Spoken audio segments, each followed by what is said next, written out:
his So all I with sent him it. Well, I knew several- that, but not this little committee, because these are volunteer. I sent him firms. several recommendations. I sent him Darrell Foster's recommendation because he was the first ward ambassador. I think he was an impressive character as far as I was concerned. I also sent him several other recommendations that he didn't take of lawyers in town. He decided not to appoint lawyers because there might be a conflict of interest because of the legal aspects of all of this stuff. But he did accept Mr. Foster's recommendation. He didn't check it out any more than I did. This is not something we normally do. I will now, I guarantee you that. But I want you to tell your story as to how this happened. I mean, because you called me one morning or early afternoon and told me that, were you aware of this fellow? He had 4 felony convictions on one incident. I guess it was I don't know what the year. Do you Which one? The latest one were 4 felony incidences relating to 1998.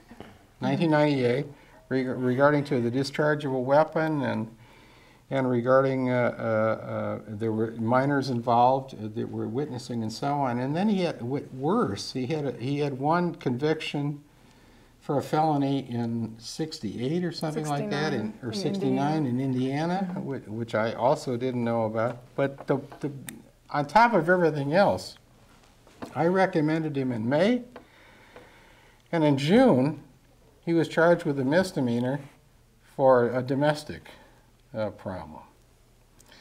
Well, when this hit the newspaper, when she called me and said, are you aware of the felony? I said, no, I wasn't aware of the felony, but it seems to me if it was 10 years ago and the fellow had a felony and he's done his thing and all the rest of it, he was an impressive character, I would still support him. I knew nothing about... Till the next day. Yeah, till the next day. Right. About any of the rest of this. And that's my fault. I guess I should have. It's such a sad commentary on where we are these days that I have to... I really have to make Google checks and CaseNet checks and everything on people that I'm just making a recommendation to Bill Watkins, who's the city manager, and it's his personnel decision to do that. And I have to check this before I even make that recommendation. I'm not excusing myself. I probably should have. Maybe I should have. How do you think... Do you think we could have fixed this? I mean, is there a better way to do this? I mean, and you got like some anonymous envelope about all this guy, or what?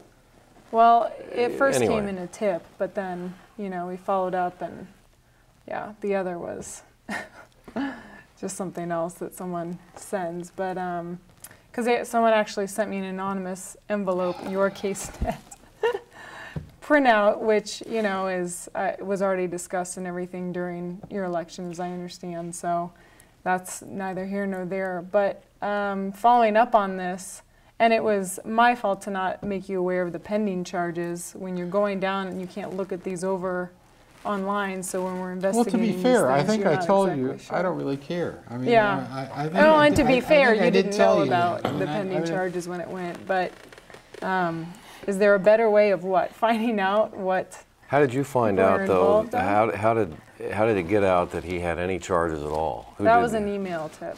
That was an email tip. Yeah, we were emailed with that information. Well, there are. I have to say, I've emailed tips into the Trib before about all kind of different things, and I mean, I'm going to probably say that maybe 1 in 10 is ever acted on. Including some people that ran for, or I think were declaring or trying to run for mayor or First Ward Council. One of the individuals running for First Ward Council last year, or a couple of years ago, had a very long rap sheet that was never discussed. So how did this manage to penetrate get out there? I just thought it was odd. It is for the police chief. Yeah, right. You don't think that makes any difference? With pending charges, I mean, I think somebody running for council ought to be, they got a long rap sheet. That ought to be It should be. I agree with you. I think in the one case, if we're thinking of the same case, he never even filed. So you're not going to dredge that up with someone who wasn't serious about running. If you've got somebody that's announced, though, I would think you would write something. The strange part about this is this was an appointment to an advisory board to help the city manager pick a police chief. I mean, to some degree, you can make the argument that this guy has unique credentials, since he's been on that side of the law, to do that. And if he's cleaned up his act, I mean, do we believe in rehabilitation or not? I mean, are we supposed to totally shun these people 10 years ago? Now, I admit that there's a problem here because of the pending thing, but I don't want to find him guilty either. I know what domestic disputes are all about, and that's very easy to file a charge, and that hasn't been proven yet. Has everybody on the committee been case netted now? Well, I don't know. Carl, did you go on the case? The answer is yes. No. Okay. Oh, yeah, from the paper, I'm sure, and I'm sure the city manager has as well. I mean, I'm sure he learned his lesson as well, but it just is a sad commentary. I mean, you know, but I also criticize the community or the local government in terms of being the old boy network and being the small town thing. We're not a small town anymore. We're 100,000 people, and we have to face reality that we have to understand these circumstances. We're gonna see this again because the board the oversight board that's deciding about the civilian review board for the police department has punted with the idea that people who have had felonies more than 10 years old cannot serve on that committee. They did not come to any conclusion. They didn't make any recommendation with that. They just passed it along to city council. So I'm going to have to decide that son of a gun too, I guess.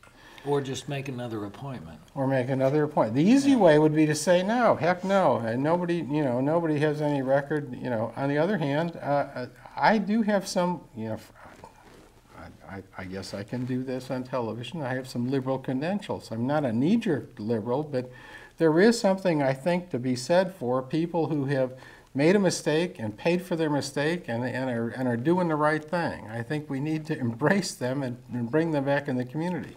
It's not to say that I'm dealing with current pending issues. I think that's wrong, but I'm going to have a hard time deciding on this. Well, Carl, I would think that there would be some kind of a process before anybody gets on any board to at least turn in a resume or at least provide some sort of credentialing. But that's what usually happens on boards and commissions normally. Yes. This isn't a normal board and commission. This was something that was appointed by the city manager, and he just asked the city council's input as to what we thought were recommendations. That's all this amounted to. And so you probably should do the same process. Well, we will. I'm sure in the past. And I don't know the individual well enough to comment about his fitness for the board, so I won't. Well, that's another issue. Well, once again, we're having a lot of fun here, but we're running out of time. We never seem to have enough time to talk about all these issues. We will continue this discussion. We continue it every month. And hopefully a lot of the same players will be back. I intend to continue to invite the Fourth Estate. I think that's kind of an objective. Scary, isn't it? Yeah, it's scary, but, well, it's only fair. They interview us, we can interview them. That's only fair. But at this point, we're running out of time. So from all of us at Counterpoint, and until we meet again, good night to you and to yours.